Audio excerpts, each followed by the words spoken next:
The books are good, right? So we are Yeah. live right now, and I want to welcome Amy Wu with her, who's joining us today. First of all, let me introduce myself. I'm Trish Triumph Sullivan from Downtown Book and Sound in historic downtown Salinas, California, and we're really happy to have Amy with us today. In fact, I met Amy when she was in Salinas, California. And so it's really a pleasure for her to be back with us. So thank you for joining us, Amy. And Amy's here with her new book, From Farms to Incubators.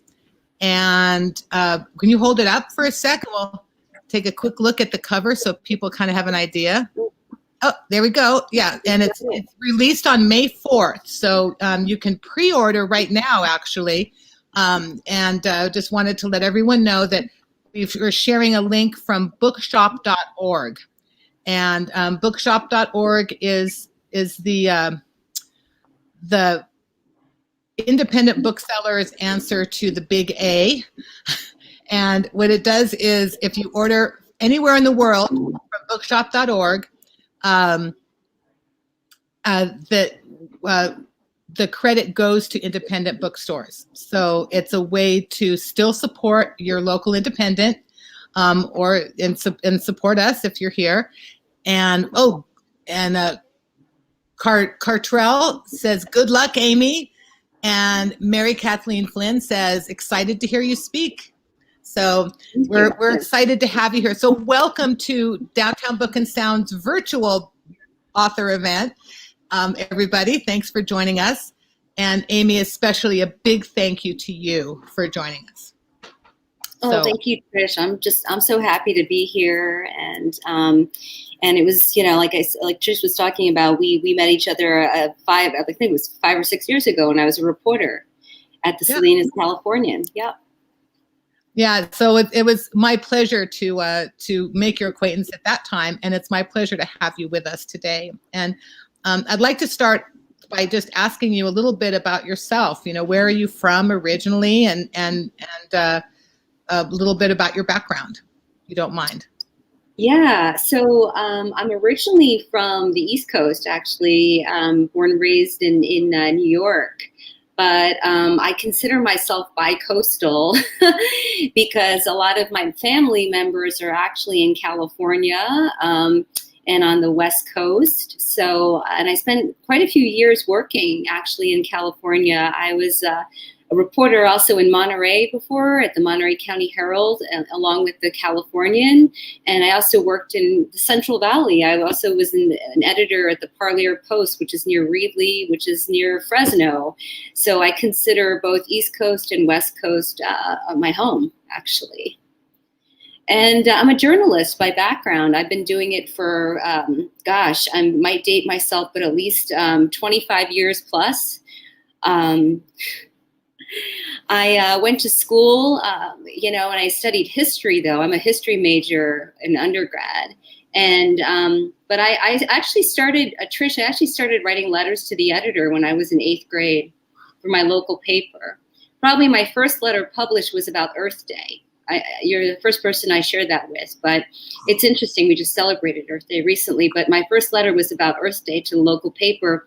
And I thought that I could make a living writing letters to the editor, until an editor told me it doesn't quite work that way. So I wrote for the high school paper and for the college paper, and I had a lot of different internships, and I started out my career all in newspapers and in print journalism as well. Yeah. So you have you have a connection to Earth Day. The environment is a special place in your heart?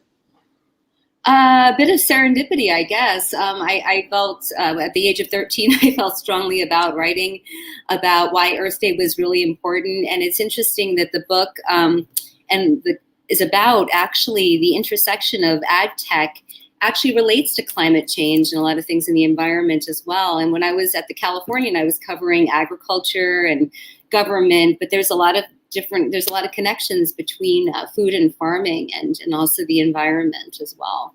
So it's interesting. It started with that Earth Day letter so long ago. Well, that's so cool. What a great story, because Earth Day is really important to us. I mean, we're a certified green business, and one of the things for me is I also started very young, concerned about the environment, and I think I'm quite a bit older than you, because we had Hootie Owl, which was give a hoot, don't pollute, and that was really inspirational to me to really work towards making sure that we're making the smallest impact on the environment as possible as humans, and so that's a personal goal of mine. So I'm glad to hear that you have a similar Yes. experience as a young Yes. person. That's great. So tell me a little bit. So where did you go to school at? So I went to school, NYU, and I have a great interest in history. I like hearing stories, and I feel like the connection between history and also being a journalist is really pretty interconnected. Being a journalist, you're also a storyteller, and you're telling stories in the present, but in the future, when people pick up a newspaper or what's in the magazine, it's going to be history. So I majored in that, and then also with the idea that I was going to spend my entire career as a journalist. And I spent quite a lot of that, as a professional journalist. And then from Farms to Incubators kind of was a bit of a surprise of what it's become. I would say, from the documentary forward, and I can talk about the documentary as well. But I've kind of turned from journalist to being a bit of an entrepreneur myself with the Farms to Incubators as well. So tell us about the documentary, please, because I'm curious to hear. Yeah, the documentary was made in 2017, and how it started was. Gosh, it's a bit of a long story, but the short of it is that I was writing about government and agriculture at the Californian, and there was a call out actually from the International Center for Journalists for stories about minority women entrepreneurs in business.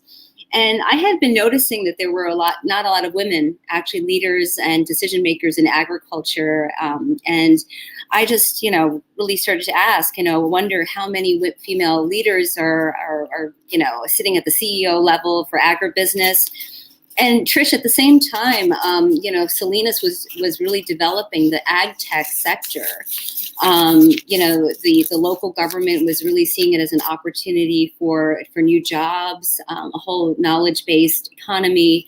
So, there was a center actually not too far from your bookstore, the Western Grower Center for Innovation and Technology, launched in 2015. It's an accelerator and a business space for agtech startups. And I started to actually ask the question, how many minority women entrepreneurs are there in agtech? I asked that almost of everybody I saw. And I pitched the idea of profiling women in the space with a documentary. So we released that in 2017. And at the time, there was only a handful of women. I probably only found 4 women or 5 women who would share their stories about what their innovation was, what motivated them. And then actually from there forwards, I heard from more and more women in the space. So that's the story about why I started the documentary. Well, that's awesome. And I want to mention something about the documentary. Actually, it's been screened now at 50 plus different places. And along with the screenings, I often have a woman from the documentary join me on the talk. And the reason why I did that is because I felt like it was a great way for people to better understand, what is ag tech, why is it important, why is it important for farmers, and why is it important that we have more women in the space as well. So I discovered not a lot of people know about ag tech. I didn't know anything about ag tech, I'll tell you, when I first started to report about it also. Oh, really? Yeah, I knew it. Actually, when people said ag tech, I was like, what is that? It sounds like something, another language, something from outer space. And then I learned that it's the combination of agriculture and innovation, and it's software and really any kind of innovation that helps growers with some of the biggest problems that farmers face. Like farmers, as I increasingly learned, are having a lot of problems. There's a lack of labor, field workers. There's water and land management problems. And climate change has really impacted the farmers in terms of their crop plans and what's being grown as well. So it was really cool finding this group of women who were the ones creating the technology for the farmers. Oh, I don't think I heard you. I said, I'm sorry, I forgot to unmute myself. I'm trying to be careful not to have a lot of background noise on this. So, so that's pretty fascinating. Can you expound a little bit on that for us? Yeah, absolutely. So agriculture actually, in general, is facing a lot of problems, I think, as a sector, because number one, I read somewhere, I think it's actually from the United Nations, that in 2050, the population is going to be like 10 billion globally. So farmers have a lot of pressure to feed the world.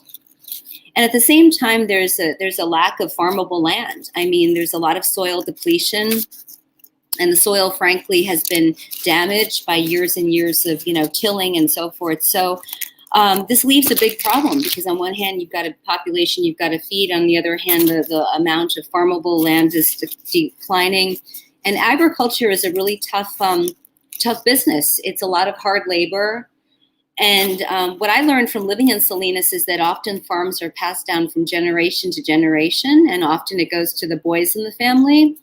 So there are not a lot of women in general, actually, who are really leading the farms, although the farmer's wife often has a say here in a lot of the decision making. And women certainly actually make a lot of the decision making when it comes to food. What's purchased, how it's managed, cooking at home. So I was surprised. I'm like, why aren't there more women, who are leading big agribusiness companies? And but what's positive really is that I've discovered there's a lot of women increasingly going into the ag tech space. They're launching their own companies. A lot of them come from science, technology, engineering, and math backgrounds, and they're using their talent to help big ag companies like Taylor Farms is, I think, based right in Salinas, and I think that they're also investing in ag tech. And there's a lot of women scientists and researchers and people working behind the scenes, actually, when it comes to ag tech. So here's the exciting part, Trish, is that I ended up collecting at least 30 stories about women, inspiring stories of women innovators for the book, actually.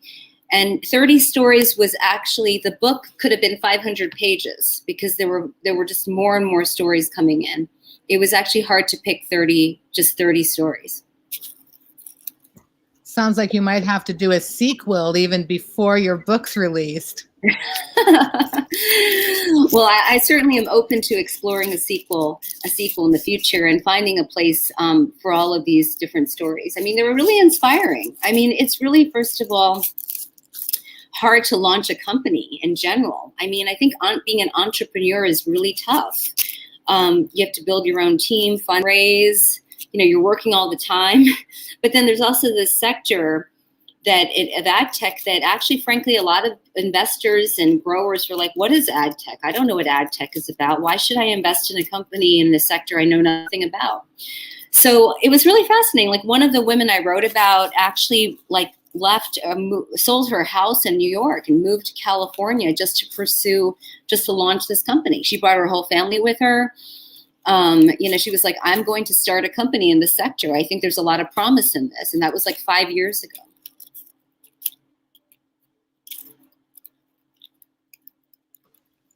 Go ahead. I'm sorry. Oh, I was just saying that there was a couple of inspiring stories that I was like, there was one woman who actually sold her house in Manhattan and, moved across the country to California just to start a company in the ag tech sector. Her company's called AgShift. She's in the book. That's Miku Jiha. And I was fascinated. I was like, what would drive a person to feel so passionately about something, to actually move across the country and launch a company in a sector you don't know much about? So her company actually has this technology called the Hydra. It's like it's like a metal shelf, a very cool looking shelf, like a bookshelf, but it's like metal and and it has drawers, and you put berries, and nuts in it, and then it grades the quality of the berries and nuts based on artificial intelligence. So I'm just giving one example of some of the cool technologies that have kind of been a wow factor for me as well. I've been very fascinated with ag tech myself because, this is like, the future is here, right? We've got all these really amazing technologies that are helping farmers to be able to not just produce more, but to be more, more on top of what's happening, which I was interested in the fact that now, like even pest management has been greatly, I don't know, teched out now, that so much so that one of the local farmers was telling me, now they can actually pinpoint in a field where they're having an issue before it becomes an issue in the whole area, which means they can cut back almost completely on pesticides. And that was really good news to me. The guy was saying, well, yeah, we can, now we can tell if there's something happening with these various technologies and nip it in the bud, so to speak. Yeah, that is, I think that you described that story so eloquently. I mean, that really epitomizes so many of the types of stories and innovations that are in the book that the women have created. I mean, so in other words, I think a big trend within, well, I don't know if it's a trend yet, but in ag tech, farmers are needing the kinds of technologies to manage the fields, right? So they can't be in the field. They don't have the crew often to look at thousands of acres. So drones and, sensors are basically collecting the data in the fields and also eventually analyzing the reports. So that, you're a farmer, you get up in the morning and you see these reports like, oh, look at this field. This cornfield has these sort of, pests. Maybe we need to address that. That way they're not wasting their money on pesticides or herbicides or fertilizer or irrigation, because that costs a lot of money. Actually, it adds up. Oh yeah, and that's one of the things that has really fascinated me, is it's not only money saving, so that the bottom line is improved, but it's better for the environment. So you're not only just not wasting fertilizer and water, now they have sensors that can tell you if you need when the water is needed, and so it's a real money saving, time saving, and also environmental plus for everyone. Well, what's interesting, Trish, too, is that farming has always been tech driven, I feel. Even look at the farm equipment. It's come so far. I mean, recently I was sitting in a tractor. It was a John Deere tractor, but, literally it was almost driving itself. It was driving off of a GPS system. And I mean, literally you plug in the number of acres and the gas, and it just measures it all, and you sit there, turn on the ignition. So I feel like there's a difference, though, I feel, between the farm equipment and that mechanical equipment versus ag tech. Still, ag tech is using some of what I would call more cutting edge software like blockchain and artificial intelligence to try to work within agriculture, track produce as well, and all that. So yeah, I think it's a real positive, and it's a win-win. Yeah, absolutely. And you're right. It has come so far. I mean, it's not a tractor now. Now it's a tractor that's being run by GPS and artificial intelligence, and it's taking different information from various sources to run. I mean, that's a long ways from having a horse and plow in the field. Yes. And I mean, also tractors that drive themselves. It was really interesting. One woman who I talked to, Bear Flag Robotics, they have a self-driving tractor. So I find that totally fascinating as well. And that's a part of ag tech. I mean, but there's a balance between, human labor and also technology. I think you're going to need the workforce who has the knowledge to operate that also. Oh, absolutely. I honestly don't see people as being lost in this. I mean, I see that it's being a lot of convenience and labor saving in some cases, but the people still have to be there. Right. And in some cases are incredibly necessary because there's nuances that AI, artificial intelligence, can't address yet. Oh, no. Right. And maybe we don't necessarily want them to address it yet. Right. Right. And it hasn't gotten to that. I mean, and robots can only, do so much in the sense that there are certain fruits that are just really sensitive, like certain berries. They're just really, really sensitive at the touch. So there's yet to be, you still need good human labor who know how to pick those and know when they're ripe and to know how to pick them, so there's a lot of need on both ends, I think, actually. Well, yeah, and there's a lot of difference I know from grape growing. Yes, you can have a mechanical picker go through and pick it all, but that also it's the nuance in that is that it also comes up with snakes and bird nests, right, and all kinds of other stuff. Yeah, end up going in with the with the grapes, and so they have to use a lot of sulfites to clean it, and so that's why the really top wines are still picked by hand. Right. That's an excellent example, actually. Yeah. Right. So I mean, human equation's not gone. No. So part of my fascination with the whole topic was really there are two parts. One was the innovation fascinated me, but the second was the women's personal stories fascinated me. So I didn't want to do a book just on profiling the innovations. I wanted to talk about who they are as people. What did their parents do for a living? I mean, do they come from agriculture? What motivated them to do what they're doing? And so what can you give us an example of what motivated maybe one of your subjects? I would actually say that there's some commonalities with all of the subjects, which is what I found interesting. Each of their first stories are very, very different. They're from different, it's a diversity of cultures. It's a diversity of backgrounds. Some of them are their first in the family to go to college. Others come, they're immigrants, first generation in the family to go to school. But the commonalities, Trish, is I found that they all want to solve like big impact problems, in the food system, whether it be food safety, tackling food waste, it might sound a bit like a platitude, but making a difference, truly. And they come from really solid backgrounds. I mean, a lot of them are actually coming from engineering, science, and, math. And those areas, it's really fascinating. For some of them, they had launched other companies. Others had worked at big corporations, and they were like, I have an innovation that can help a grower. I'm going to hang my own shingle. So I think that there's a real mix, but I think all of them are very persistent. I was a little bit surprised that, during the pandemic, I was just curious what happened to a lot of the companies. So I called all of them, and I was curious to see if they were still in business, actually, or what was happening. But it turns out that almost 90% of the women that I interviewed are still doing this 4 or 5 years later, raising money, getting more customers, and they're in the fields now.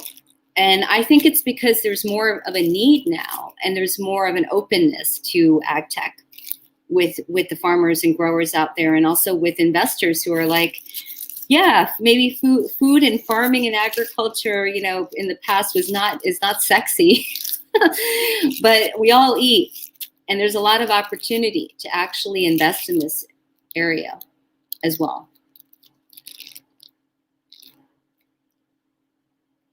Myself again.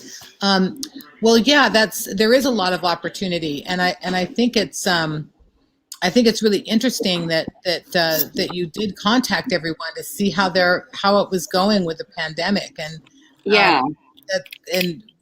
people all have to eat, so no doubt it's still and I think during the pandemic there's even been definitely a greater focus from everybody on food, whether that be access to food, challenges of having certain foods. I mean, I see in the community where I live, there's more and more folks that are growing their own food, and we call them background gardeners. But I think a lot of that interest started during the pandemic.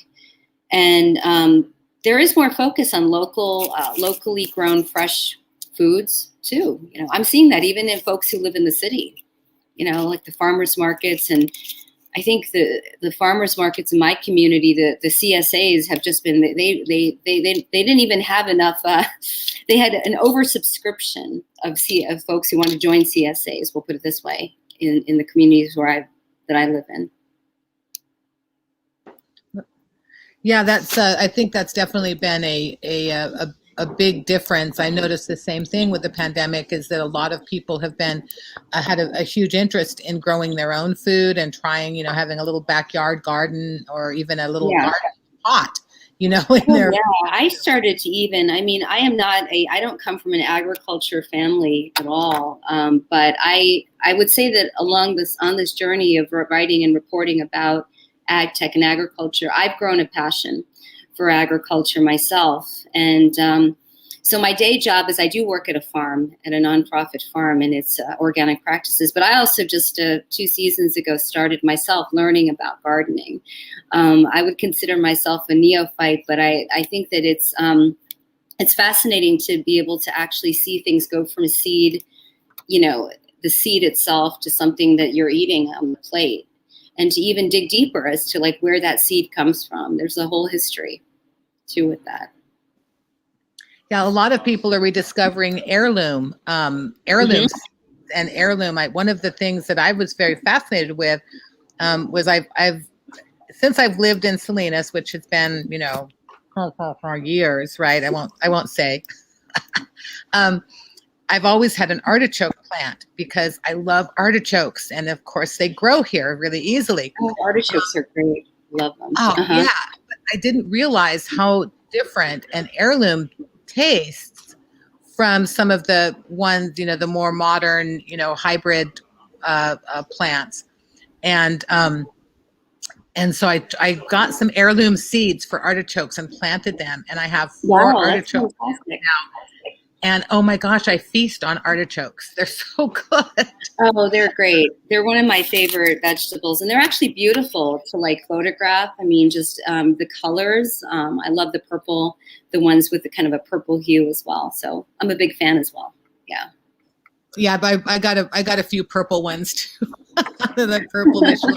Yeah, but yeah, the foliage, they make great foliage plants, even, for like a landscape garden. Without, even if you weren't, having it with the food, it still looks good. So it's a way that you can actually have an edible garden, and also have it be attractive at the same time, which is absolutely. I mean, the interesting thing, Tris, also was I'm not a native of Salinas, but I lived there for a few years when I was a reporter, and I was just fascinated.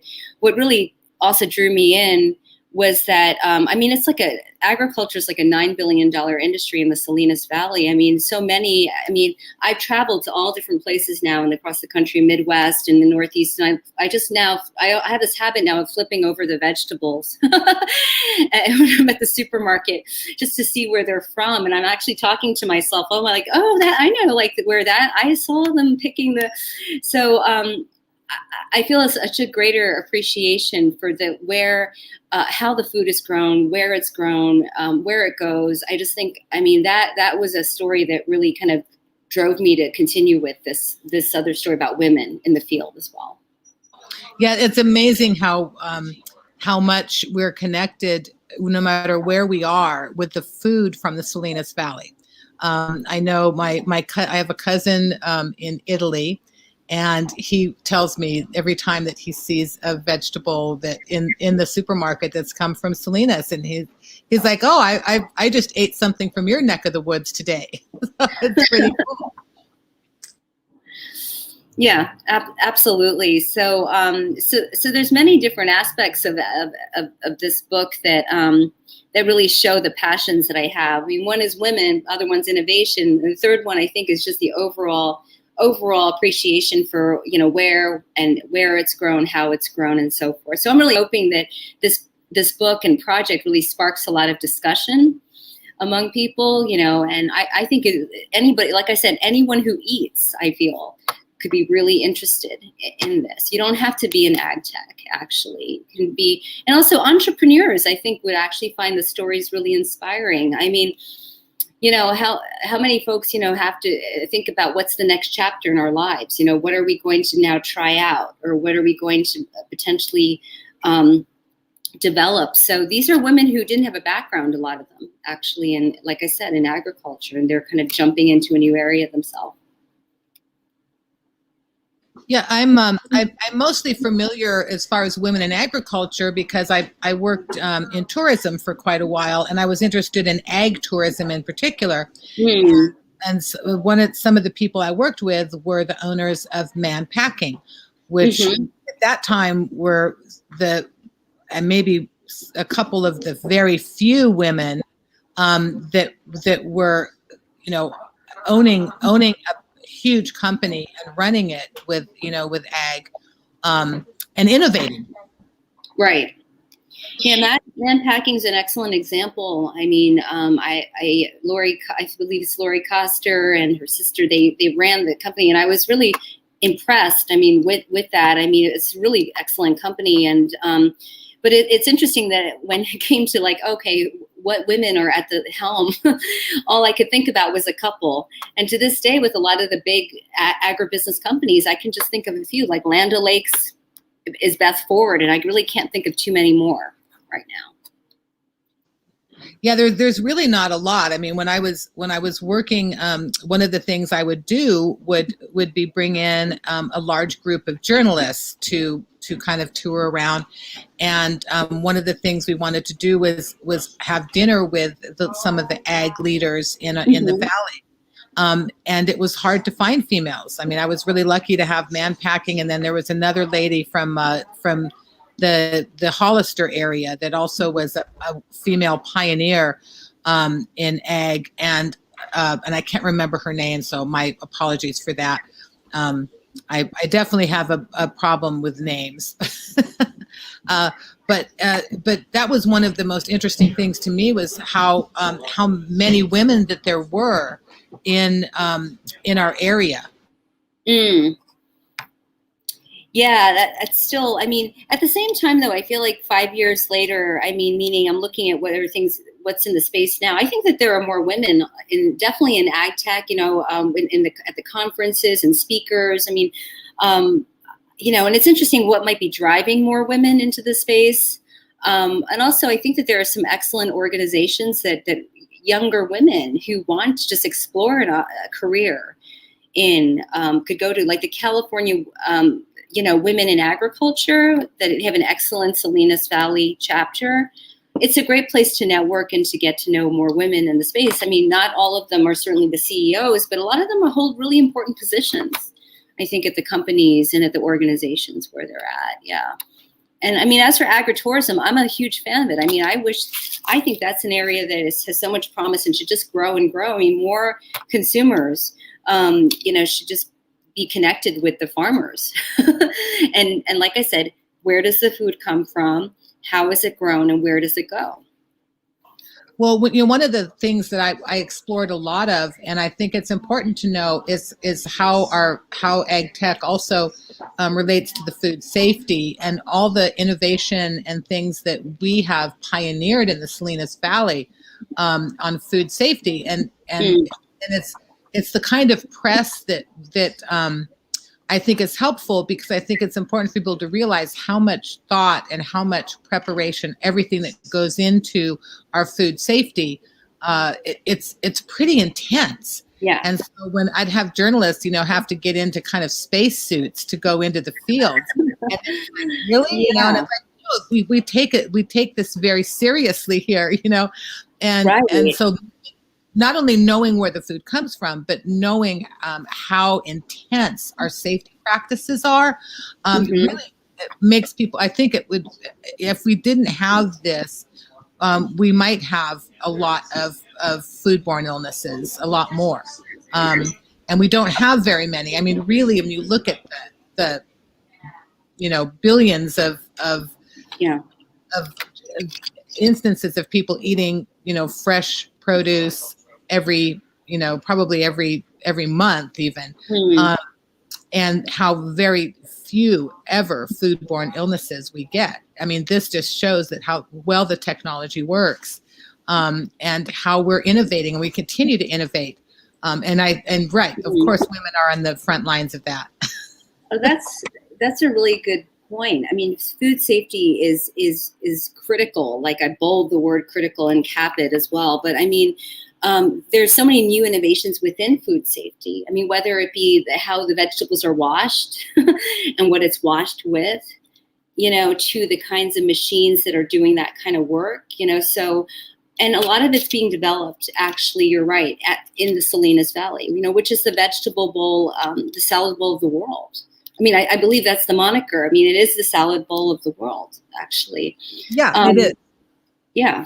That was a term that was actually coined by the Caminos brothers, who had bought the Abbott House Hotel and renamed it the Caminos Hotel, and they wanted to promote ag tourism back then, way back in the early 1900s, so like 100 years ago, basically. And they coined this, Salinas is the salad bowl of the world, and it stuck. And of course, it's true. We provide something like 80% of the world's lettuce. I think it's yeah. There.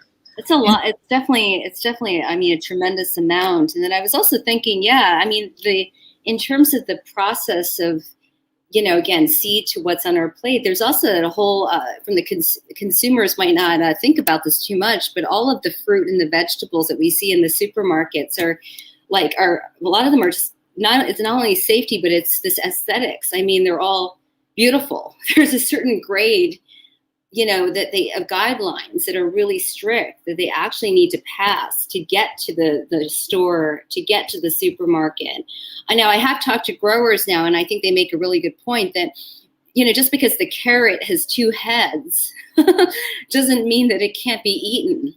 I mean, we just grow up with this idea of what should a carrot look like. But a carrot that has two heads, or a tomato that has that are kind of interconnected, doesn't mean that it's bad at all. So that's a whole other interesting aspect, that so much goes into making sure that it's perfect before it gets to the store, or the restaurant, or Yeah, they want it to be. They want it to have the visual of being a really attractive piece of produce. So, there's definitely this other grade of produce that goes just for restaurants, where that's just going to be consumed and not looked at necessarily whole. So we have that, so we're not wasting things, and that's an important way to look at it too. Is there's grade A, or AAA, and then then it goes down, but there's a lot put into it looking good, and that's the visual is very important. The food safety is important, and so is the visual. And I before we go on, I just wanted to add really quickly that if anyone has questions or comments, feel free to type them in to the little chat on the Facebook Live, or if you're watching on YouTube, and we'll answer them. Or Amy will answer them. They won't be for me. So just as a little heads up, anyone has any comments or questions, please feel free to type them in, and we'll get them answered for you. Or be part of the discussion. You're welcome to be part of the discussion if you have anything you'd like to add. So thank you. Thank you for that in advance. And Amy, once again, thanks for being here, because this is really interesting. Yeah, no, thank you. Thank you so much for having me. I mean, I also wanted to briefly, I don't know if I'm diverting here, just talk about the book itself and why I wanted to. I mean, this is, by the way, my first book, and I didn't plan on writing a book, actually. What's one thing I want to say that's interesting about this book is it's very visual and photocentric. It is almost more than 50% of photographs.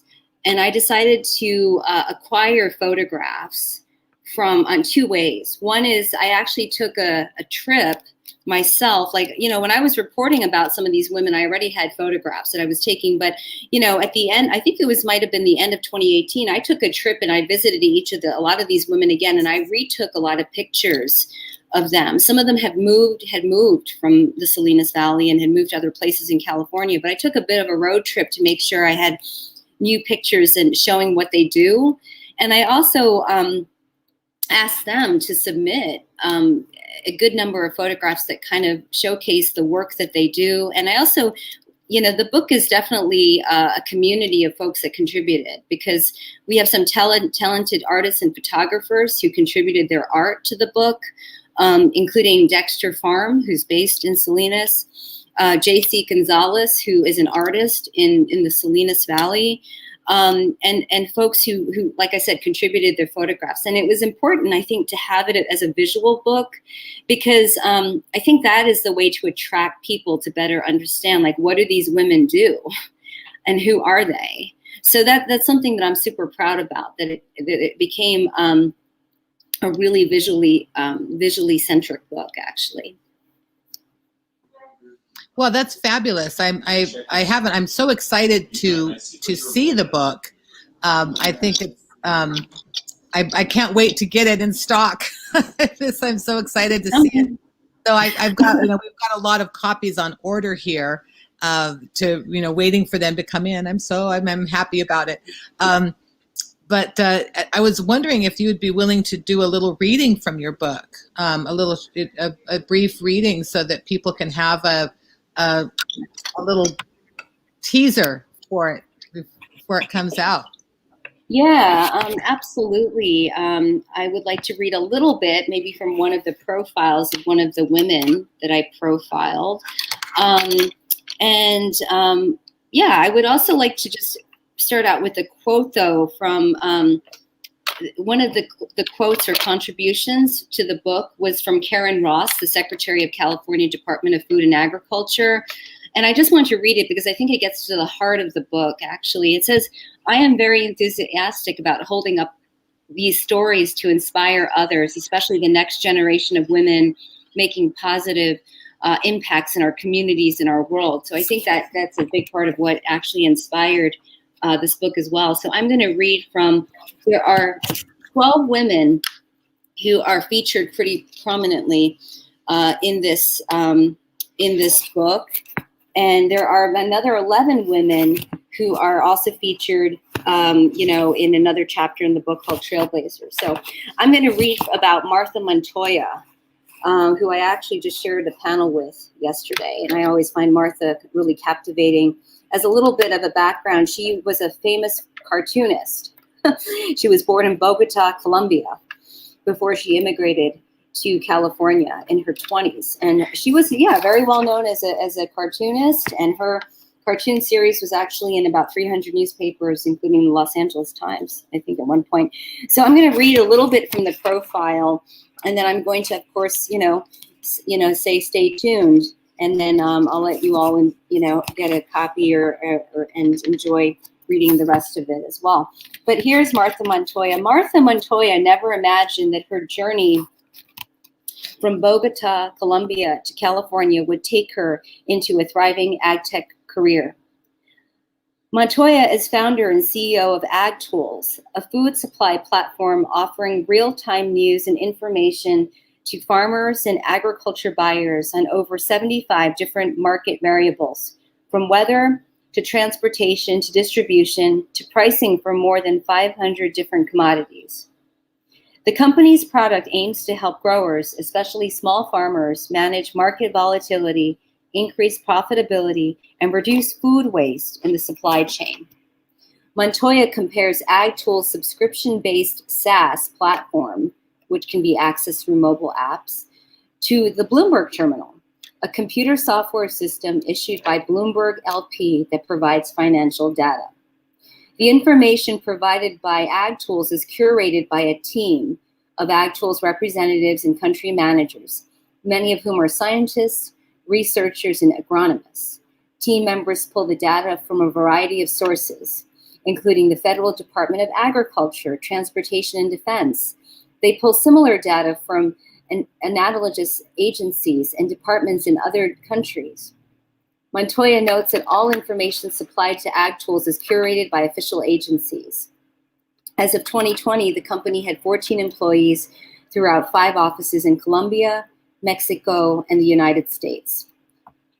Montoya is fast-talking, fast-moving, and dynamic, and appears very quick to respond to rapid changes and challenges. She grew up in an upper-middle-class family in Colombia. Her father founded the first night schools in Bogota, offering continuing education for the capital city's working people. She recalls traveling easily between the city's relatively wealthy and impoverished neighborhoods, an experience that informs her current work. She had planned to follow her father's footsteps in education, and she graduated with a degree in biology and chemistry from La Salle University in Colombia with plans to be a teacher. She was also a competitive tennis player during college and competed throughout South America in her youth. With political strife and drug cartels racking Colombia, Montoya immigrated to the US in 1989. At 25 and newly married, she initially passed through Los Angeles on her way elsewhere. Later, homesick for a community of Colombians, she returned to Los Angeles and settled in Orange County, California. She attributes her work ethic to her father, whose mantra was that no job assignment was out of realm of possibility for her, quote, as long as you work and they pay you, end quote. Even as she applied for jobs, she cleaned houses to make ends meet. Through classified ads, she found a position at a school library. In a bit of a twist, it was her passion for cartooning. At one point, she wanted to be a full-time professional cartoonist that led her to agriculture. While she did find some success in cartooning, in 1995, she licensed her cartoon characters in a comic strip named Los Quitos. At its peak, the comic strip ran in over 200 newspapers internationally, including La Opinion in Southern California. But the gig was not enough for her bread and butter. She answered an advertisement from a trade company seeking a receptionist, figuring the job would afford her the time to pursue her cartooning outside of work. In reality, the job extended far beyond answering phones and included buying supplies globally. The position utilized her knowledge of chemistry and language and her love for travel and working with folks from all over the world. Montoya built a vast network in the agricultural sector, including in Latin America, where her ability to speak both English and Spanish was a great asset. In 2010, she founded Los Quitos Produce and Farms, named after her cartoon strip, in the city of Orange. That same year, Walmart hired her as a supplier to source fruits and vegetables from smaller farmers. She says, every time we had a crop, I would think about the social ramifications of that crop and the impact to society, she recalls. She saw firsthand the struggles faced by growers, especially small farmers, including lack of up-to-date and relevant information. She began brainstorming ways to help. So that's a little excerpt from one of the profiles, and that was Martha Montoya, who's based now out of Irvine, California, but she does a lot of work with farmers in the Salinas Valley, and she comes up to Salinas quite often, actually. Wow. Well, geez, thank you very much for that. That was very, very interesting, and I'm fascinated with the fact that cartooning got her into the ag, to being involved in ag, and also that she was doing, sourcing produce for Walmart. That's a pretty big responsibility. Yeah, she is definitely one of, and she's not the only one. I found a lot of the women come from such interesting and diverse backgrounds. And with Martha, the beauty of her having a passion and a talent for cartooning is she understands the importance of storytelling and to be able to communicate with people, actually, whether they be in agriculture and in non-agriculture. So, yeah. And our cartoons are actually pretty great. I actually really like her cartoons, too. Oh, that's fun. Gosh, so what is there? First of all, I'd like to say if anyone watching wants to has any questions, to please do type them in for Amy. But also, what else would you like to add about your book that you'd like people to know? I would like to add that the book is a platform and a vehicle, I hope, for discussion actually in communities and both, locally, regionally, and nationally about two parts. One is, what are the opportunities in agriculture and ag tech for the next generation of youth and young people, and especially young women, and especially, people of color. I mean, I think that agriculture has still this, a lot of people still think of agriculture as just tractors and overalls, and there's just a lot of opportunities within agriculture as a sector, whether it be telling stories, whether it be research, whether it be, engineering. And there's just every aspect that you can think of within this field. And like I said, everybody eats.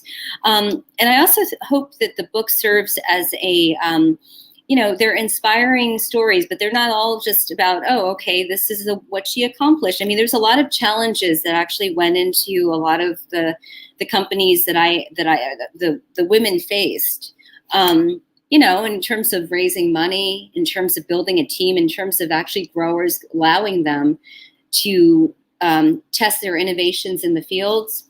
So I'm hoping the book will get out to a vast number of audiences, whether it be, high school young people, college-aged students, all the way to just the general consumer. I think it's way beyond farming, actually. Like I said, if you're interested in where the food comes from and how it's grown and what is on your plate, I think you're going to find the stories really fascinating. And even if you are not interested in farming or agriculture, I think that the stories themselves are pretty inspiring, especially during this kind of very interesting and challenging time, of different fast changes.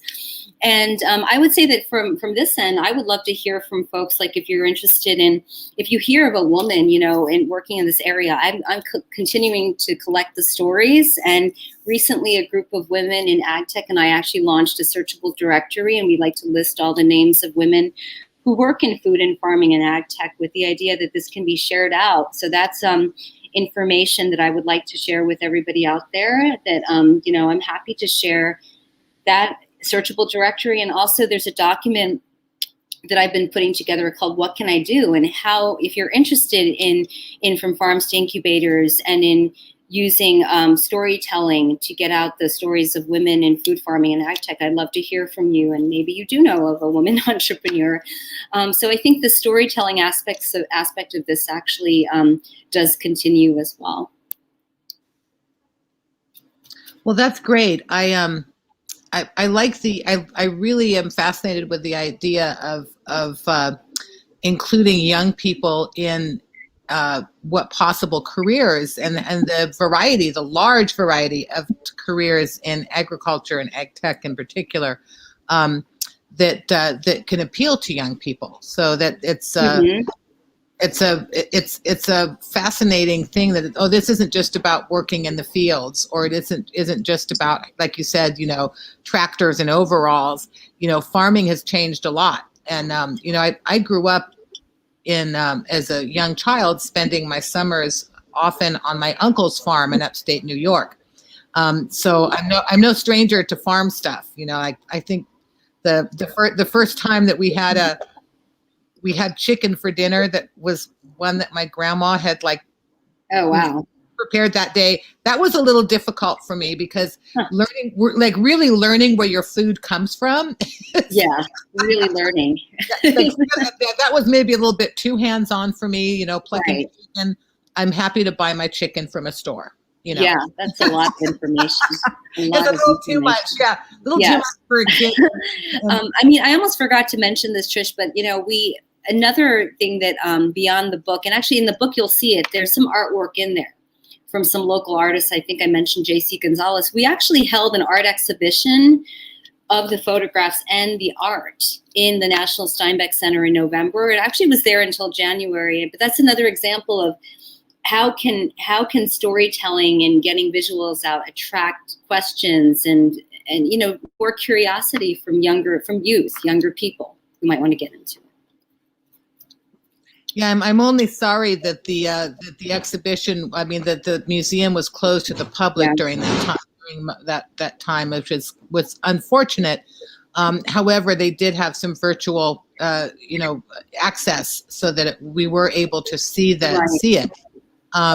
And I don't even know, that may still be available. Is it possible for them to still look that Yeah, up? I don't know if we can share it or maybe we put it in the chat or afterwards, but I think at the National Steinbeck Center's website under online exhibitions, that exhibition is actually still there. And it's still there for a reason, because, I will also be talking to some folks from the Steinbeck Center on May 20th. We have an event, as well. So, but also, like you mentioned, it's too bad it wasn't in person. So the fact that now we have an online, keep it up there. There's more of an interest internationally. People click in, or from other states, and maybe in the, it wouldn't have been like that if it were in person. So. That's, you're absolutely right. And one of the positives about the pandemic is that we've discovered, innovative ways to still connect with the public and to even make it more accessible. So like today's event that we're doing virtually, with you're on the East Coast and we're here on the West Coast. We probably wouldn't have done anything like that, a year ago, or a little over a year ago. And so this is making, your event here is accessible to everyone all over the world, and it'll be accessible after we're done today. So it keeps going. And I found that when we've been doing these events, that a lot of times we have even more of a discussion after the event's over in the chat, in the Facebook chat. And so we're continuing to discuss these things, these issues and innovations in your book later on, That's fantastic. Yeah, I see this as that is a positive. I totally agree with you, Trish. That's been a real positive aspect. I wouldn't have been able to certainly do this pretty cool talk with you today, and also be doing some of the talks, even in overseas in different time zones. So I think it's great. I also think it's awesome that we have folks from all different backgrounds joining into these conversations, and that they continue afterwards. Yeah.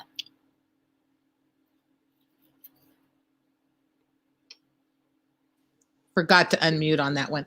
I don't see any comments on our chat right now, but if anyone does have a comment or a question, please do type it in. Now I know we do have some people that are watching live, and we'll be here for a few more minutes. It's almost our hour is almost up, believe it or not. So wow. I know it's 2 minutes till we've been here for an hour, so we've got just a couple minutes left. I know time flies when you're having fun, doesn't it? Yeah. So, as we're kind of winding down here, I want to once again thank you for joining us, Amy, and thanks for including us in your book launch. That it's very exciting to be part of it, and also thank you for including local artists and photographers in your book. I mean, I know Dexter Farm and J.C. Gonzalez as well, and these are people that are very active in the community, and it's I don't know, it's just real special. So I really we all appreciate it. Someone Cartrell says. Time flies when you're having fun, and also when you're learning important things. Thank you very much. That's such a great comment. I mean, I'm really happy to be here today. Like I said, not just to talk about the book, but to talk about a bit of the evolution of the project, and also I really before I even sought to write the book, I really wanted to have a collection, almost like a community and a team of collectively putting the content together. So I sought out the photographers and the artists, and I think it's so important to actually include, all different kinds of folks in the community and their stories, in the discussion. Yeah. Well, you did a great job.